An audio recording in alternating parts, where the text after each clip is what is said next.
రైజుల కుక్కతో ఏనుగు పోరాటం చివరికి ఏది గెలిచింది? కొంతమంది దైవజనులను టార్గెట్ చేసి నిన్ను అట్లా చేస్తా ఇట్లా చేస్తా అని వాళ్ళకి ఇష్టం వచ్చినట్టు వాగుతున్నారు 4 గోడల మధ్య ఉండి. దైవజనుడు తండ్రి సన్నిధి మినిస్ట్రీస్ వ్యవస్థాపకులు షాలేమన్న గురించి మన కరుణాకర్ సుగుణలంకలో మందిర ప్రతిష్ట నూనె పోసి ప్రార్థన చేసి వచ్చాను, ప్రతిష్ట చేసి వచ్చాను, ప్రార్థన చర్చి నిర్మాణం జరగాలి అని మొన్న ఆదివారం చెప్పాడు. దాని గురించి కరుణాకర్ సుగుణ ఏం మాట్లాడుతున్నారు?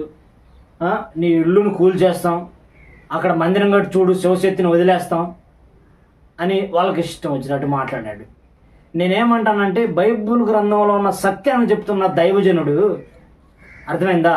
ఆ దైవజనుడు నువ్వు ముట్టాలంటే దేవుడు కనుక నువ్వు ముట్టినట్టే. జాగ్రత్తగా ఆలోచించాను ఒకసారి. నీకు రోజులు దగ్గర పడ్డామనిపిస్తుంది నాకు. మరి అర్థమైందా? నువ్వు అనుకుంటున్నావేమో దైవజనుడిని అట్లా చేస్తాం, దైవజనుడిని ఎట్లా చేస్తాం, దైవజనుడు అట్లా. అసలు ఏం చేయటానికి సాధ్యం కాదు. ఎందుకంటే అలనాడు దావీదుకి ఎలాగైతే యుద్ధంలో దేవుడు తోడై ఉన్నాడో దైవజనుడు షాలేమన్నకి దేవుడు అట్లాగే తోడై ఉంటాడు. Praise Lord. అర్థమైందా?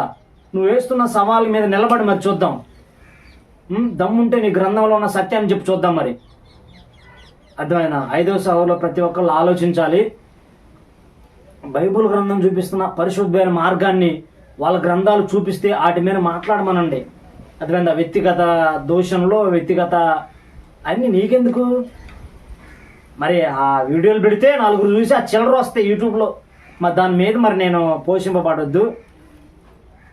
పోషింపబడన్నా షాలేమన్న ఫోటోలు, యేసు ప్రభువు దూషించి, బైబుల్ గ్రంథాన్ని దూషించి ఆ 4 రోజులు ఉన్న జీవితాన్ని ఏదో పబ్బం గడుపుకో, అలా జీవించు. ఏమైంది? పాపం 5వ సహోదరులు మా పక్షాన్ని పోరాడుతున్నారని అలా ఆలోచనలో ఉన్నారులే, కానీ పాపం వాళ్ళకి అర్థం కావట్లా మీరు చేస్తున్న విషయం. ప్రతి ఒక్కళ్ళు ఆలోచించాలి. దైవజనుడు తండ్రి సన్నిధి మినిస్ట్రీ వ్యవస్థాపకులు షాలేమన్న గురించి ప్రార్థన చేయండి.